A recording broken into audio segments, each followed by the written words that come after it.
From the Presidential Palace, Manila, Dateline Malacañang.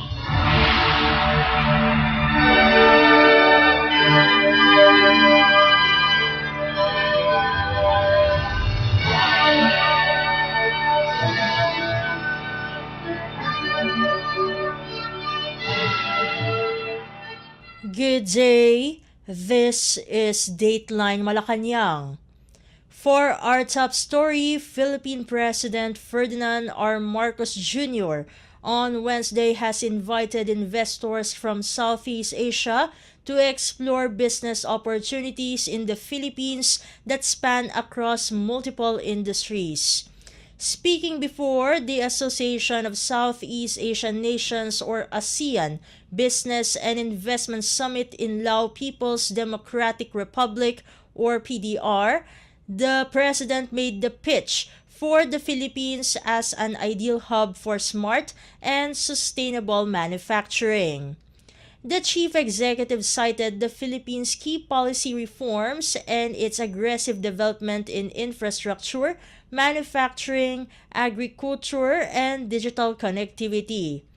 To support these goals, President Marcos said his administration enacted key reforms such as the Public-Private Partnership or PPP Code, the Internet Transactions Act, and Executive Order 18 Series of 2023, and is also pursuing the enactment of other key legislations like the corporate recovery and tax incentives for enterprises to maximize opportunities for reinvigorating the economy or the Create More Act.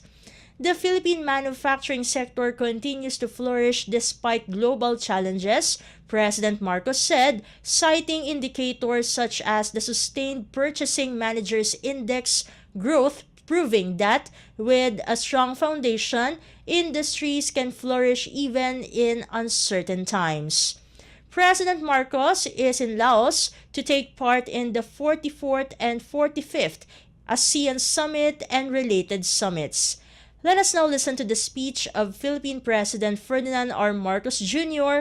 during the event. As we gather here at the ASEAN Business and Investment Summit for 2024, we stand at a pivotal moment, a crossroads where the strengths and aspirations of the ASEAN economic community converge.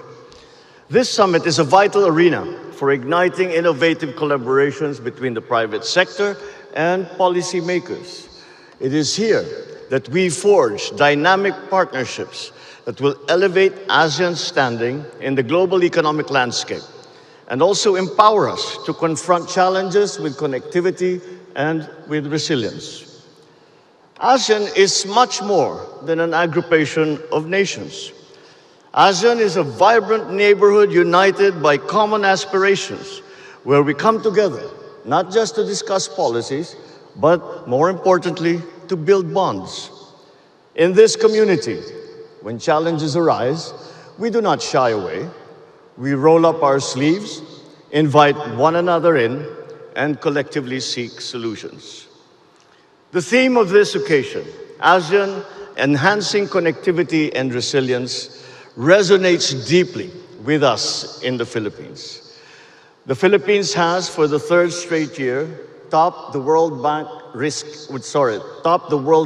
Index, which assesses the disaster risk for 193 countries.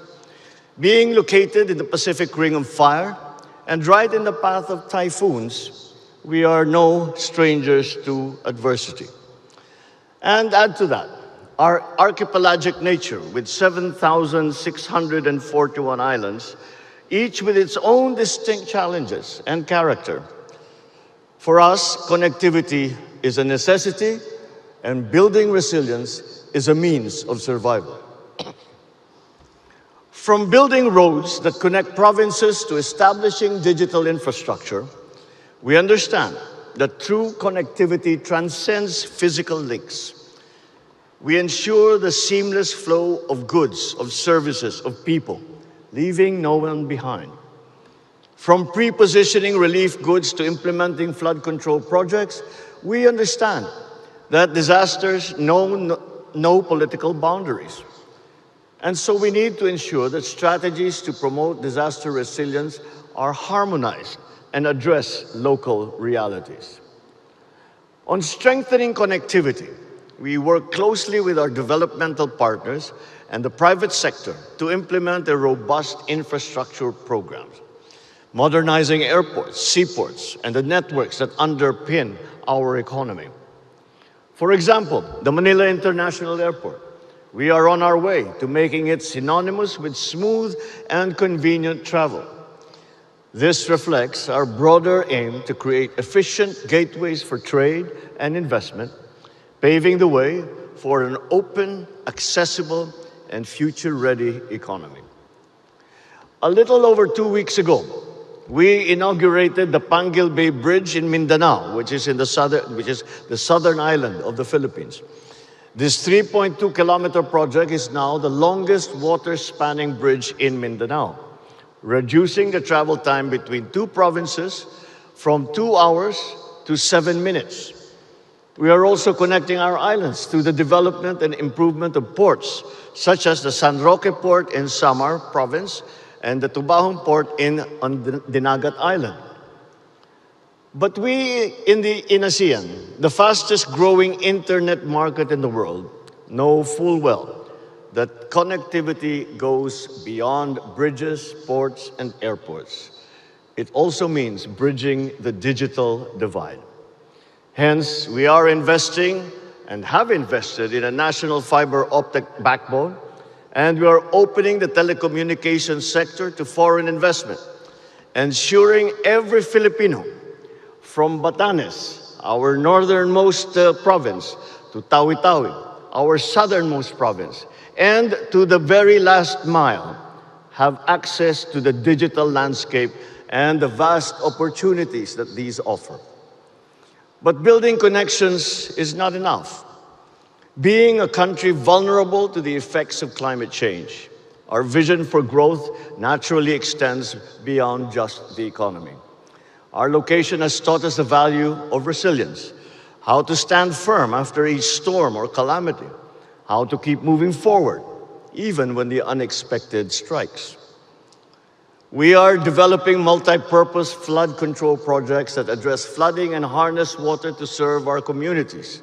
In July this year, we inaugurated the Halaur River Multi-Purpose Project Phase 2 in Iloilo Province, which is in central Philippines. It provides not only protection against heavy flooding, but it also provides irrigation, bulk water supply, hydropower, solar power, ecotourism, amongst other benefits.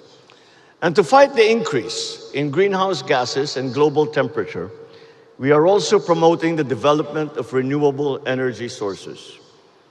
We have set the target of at least 35% renewable energy share in our energy mix by 2030, and furthermore, to 50% by 2040. So to achieve this, we have fully opened the renewable energy sector. We have done this by allowing 100% foreign ownership of renewable energy projects. This is supported by proactive policies like green lanes for expedited approvals of strategic investments, including renewable energy, which shows our commitment and dedication to sustainability that marches along together with progress. From July 2022 to April of this year, 13 renewable energy projects in solar, hydropower, and biomass have been completed, and more are in the pipeline. Recently, we also inaugurated our first manufacturing plant factory for advanced lithium iron phosphate batteries. This factory sets the stage for the Philippines to become a contributor in clean energy storage here in Southeast Asia. It also complements our push to advance the electric vehicle industry as it plans to enter the EV product market in the coming years. Our manufacturing sector continues to flourish despite global challenges. Indicators such as the Sustained Purchasing Managers Index growth prove that with a strong foundation, industries can flourish, even in these uncertain times. One of the largest subsectors in our manufacturing industry is the chemicals industry. And this is what we consider a pillar industry, as it supports agriculture, automotive, cement, creative, construction, energy, health, and pharmaceutical sectors. We look at this as a major contributor to economic growth and job generation in the foreseeable future. Yet, growth alone is insufficient. It must be inclusive. We are empowering 1.5 million workers to engage in the global gig economy, equipping them with the skills to succeed in the digital age. We are also implementing and distributing now our digital national ID, which allows registered citizens easier access to financial, social protection, health, education, and other government services. The Philippines is an ideal hub for smart, sustainable manufacturing. So let me put on my salesman's hat for just a while and invite you to explore the investment opportunities that are on offer. We are targeting industries like green metals, battery manufacturing, energy equipment, data centers, and agribusiness. To support these goals, we have enacted key reforms. The Public-Private Partnership Code facilitates transformative partnerships. And this that we have done because from the very start of all our planning, the very beginning since I came into office, we put the private sector as an equal partner in the transformation of our economy. We also have the Internet Transactions Act, which regulates internet transactions to encourage innovation and competition. And there is Executive Order number 18 of 2023, which institutes green lanes for strategic investments, enhancing the ease of doing business in the Philippines. We are presently in the process of enacting another piece of key legislation, the Corporate Recovery and Tax Incentives for Enterprises to maximize opportunities for reinvigorating the economy. A bit of a mouthful, so we call it the Create More Act. Anchored on the Create Act of 2021, it will further strengthen our fiscal and non-fiscal incentives in strategic industries. So to boost the country's competitiveness in global markets, this measure shall simplify approval processes and the permitting processes as well, streamline the value-added tax refund system, and enhance tax incentives in different industries. Developing connectivity and resilience within ASEAN is more than just optimizing value chains. It is about upholding inclusive growth that uplifts every region, every community, and every citizen. So let us be the architects of an interconnected, integrated, and progressive ASEAN.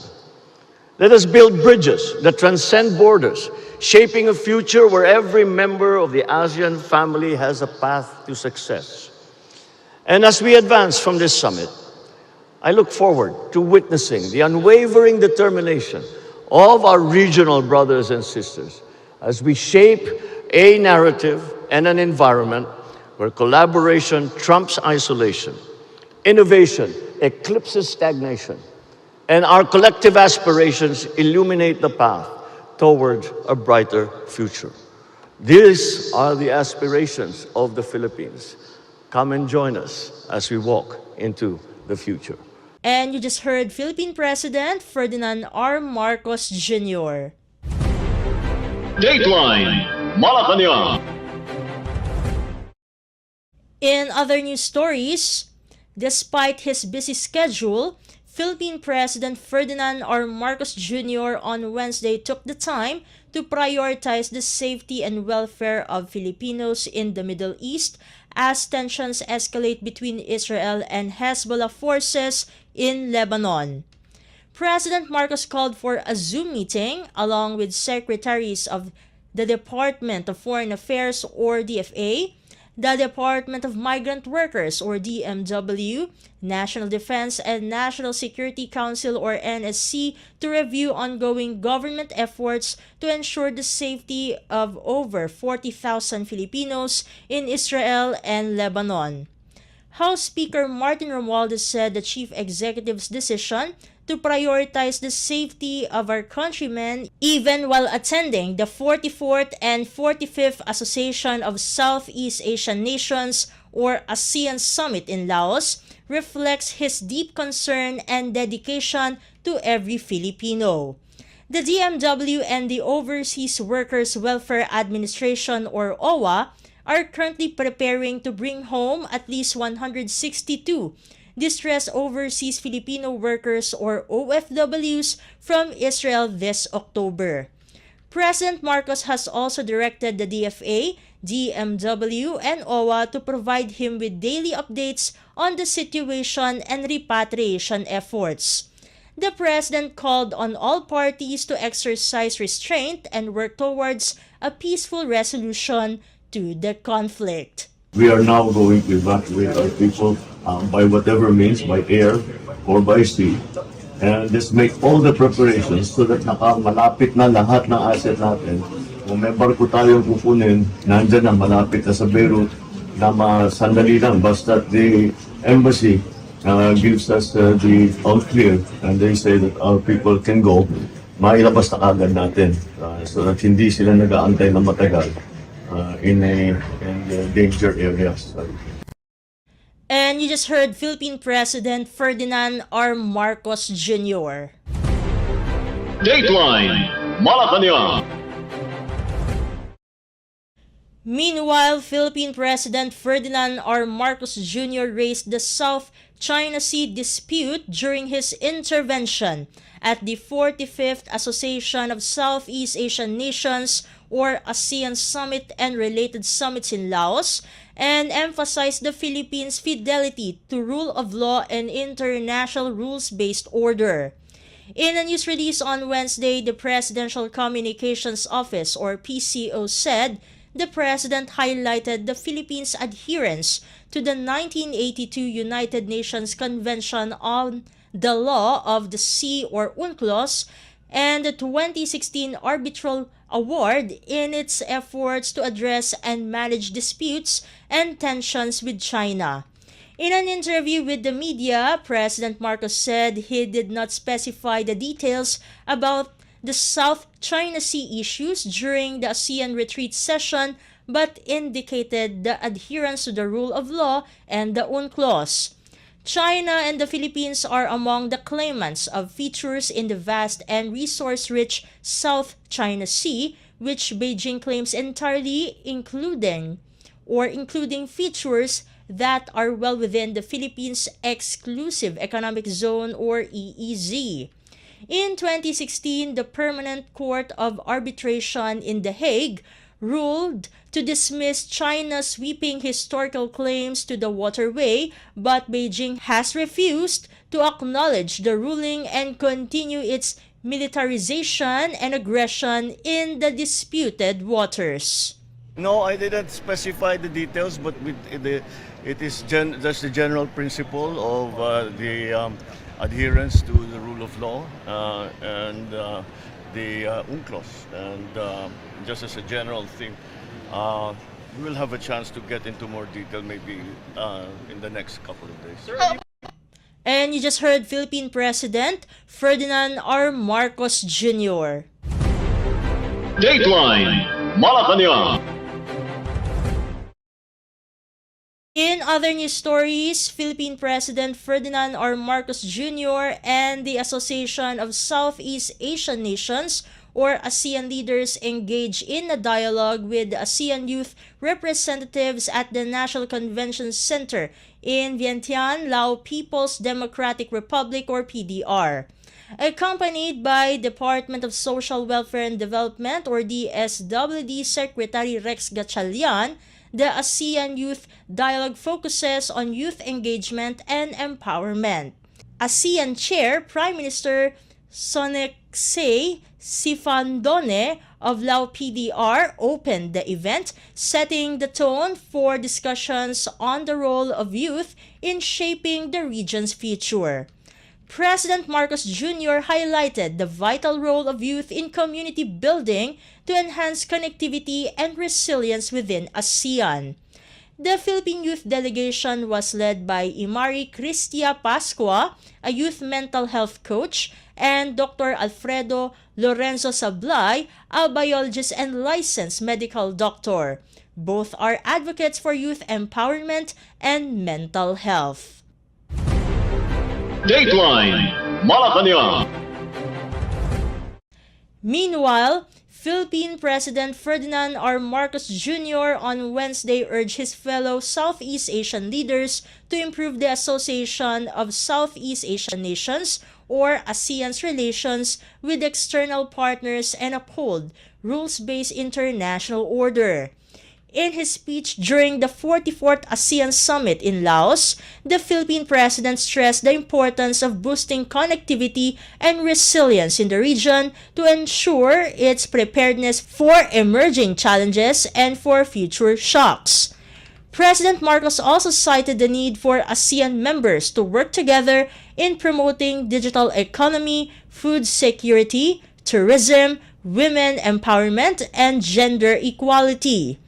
The chief executive said the regional bloc should lay the groundwork for a safe and trusted digital environment, stressing that digital economy is one of the significant catalysts for connectivity in ASEAN. President Marcos Jr. said digitalization can usher in a new era of innovation, growth, and opportunity.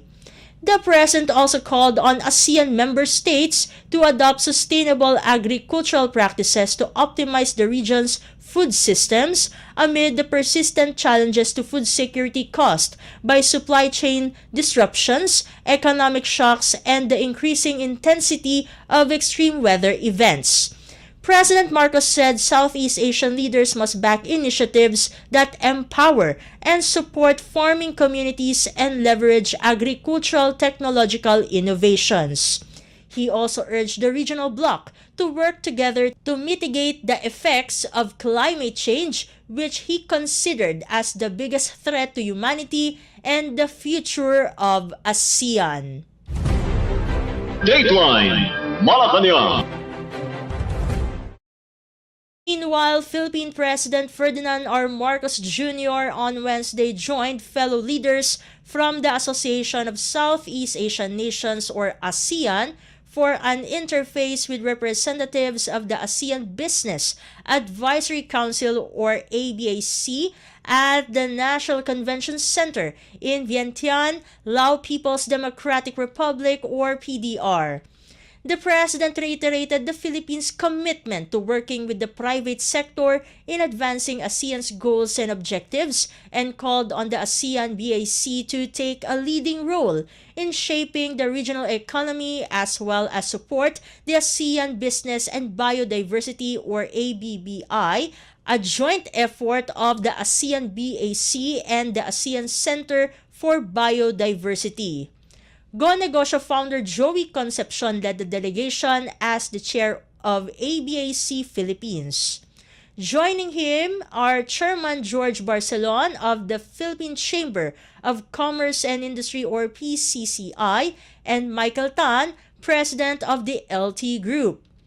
This forum allows ABAC representatives to share insights on trade, investment, and challenges facing the business community. The dialogue emphasizes the importance of public-private partnerships or PPPs for sustainable economic growth and aims to align economic policies with business needs, enhancing ASEAN's competitiveness and resilience. Dateline Malacañang. Continuing his participation in the 44th and 45th Association of Southeast Asian Nations or ASEAN Summits, Philippine President Ferdinand R. Marcos Jr. and his counterparts in the ASEAN member states convened on Wednesday with representatives from the ASEAN Interparliamentary Assembly or AIPA at the National Convention Center in Vientiane, Lao People's Democratic Republic or PDR. During the meeting, President Marcos Jr. highlighted the importance of advancing infrastructure development, supply chain connectivity, cybersecurity, agriculture and food security, micro, small, and medium enterprises or MSMEs, and climate change. The President also emphasized the potential role of the ASEAN Digital Economy Framework Agreement or DEFA and highlight AIPA's role in translating regional commitments to concrete actions at the national level. The AIPA is a regional organization that fosters parliamentary cooperation and dialogue among members of the regional bloc. House Speaker Ferdinand Martin Romualdez joined the President as AIPA head of the Philippine delegation, accompanied by Representative Glona Labad-Labad of the 2nd District of Zamboanga del Norte Province. Dateline Malacañang. In other news, the Philippine Department of Foreign Affairs or DFA on Wednesday said at least 182 Filipinos in Lebanon are confirmed to be returning to the Philippines soon. DFA Undersecretary for Migration Eduardo Jose de Vega said the Filipinos have their flights out of Beirut reserved, with the latest batch of repatriates scheduled to depart soon. Meanwhile, the Philippine Embassy in Beirut is processing the exit of 400 more who have expressed their interest in returning to the Philippines. The repatriation comes as Israel continues to pummel Hezbollah targets in parts of Lebanon, especially in the south. De Vega said majority of the estimated 11,000 Filipinos in Lebanon have chosen to remain there. De Vega also said the Philippine Embassy in Beirut continues to act as if they are under Alert Level 4 and has been following up the exit clearance of Filipinos who want to leave Lebanon. Dateline Malacañang. Meanwhile, the Philippines Foreign Service posts in the United States are closely monitoring the situation of Filipinos as Category 5 Hurricane Milton races on a path toward Florida's central west coast. In a television interview, Foreign Affairs Undersecretary Eduardo Jose de Vega said no Filipino has reached out for emergency assistance as of Wednesday. De Vega said that according to the embassy in Washington, D.C., there are no Filipinos affected as of the moment, not only in Florida but also in North Carolina, which was hit by a storm last week. Local reports earlier said 4 people attempting to evacuate ahead of the storm were injured on Tuesday morning after the plane they were on crashed into Tampa Bay. Hurricane Milton is forecast to make landfall along the west coast of the Florida Peninsula late on Wednesday evening, bringing destructive, potentially catastrophic storm surge as high as 10 feet as well as torrential rains in its path. Dateline Malacañang. And finally, the Philippines Department of Migrant Workers or DMW extended its condolences to the family of the Overseas Filipino Worker or OFW that was executed in the Kingdom of Saudi Arabia. In a statement, the DMW said the agency and the Overseas Workers Welfare Administration or OWA are coordinating with the unnamed OFW's family to extend their condolences and provide necessary assistance in their time of grief. According to the DMW, the OFW's family also requested to give them time to silently mourn the passing of their loved one. The Department of Foreign Affairs or DFA earlier confirmed that an OFW in Saudi Arabia was executed last October 5th without the knowledge of the Philippine Embassy in Riyadh and the OFW's family. The root of the case came after the OFW murdered a Saudi national because of financial reasons. The DFA reiterated that the government has done everything it can to save the OFW's life. Dateline Malacañang. Before we conclude our program, Radyo Pilipinas World Service of the Presidential Broadcast Service is heard over the following shortwave frequencies: 15.640 MHz, 17.820 MHz, and 12.010 MHz. You can also visit our Facebook page and YouTube channel at Radyo Pilipinas World Service. You will be able to hear and view our Filipino and English programs, including news updates here in the Philippines. Kindly subscribe, like, and share our posts as well. And that concludes this edition of Dateline Malacañang for Radyo Pilipinas World Service. This has been Steph Vicente. Good day and stay safe, everyone. From the Presidential Palace, Manila, Dateline Malacañang.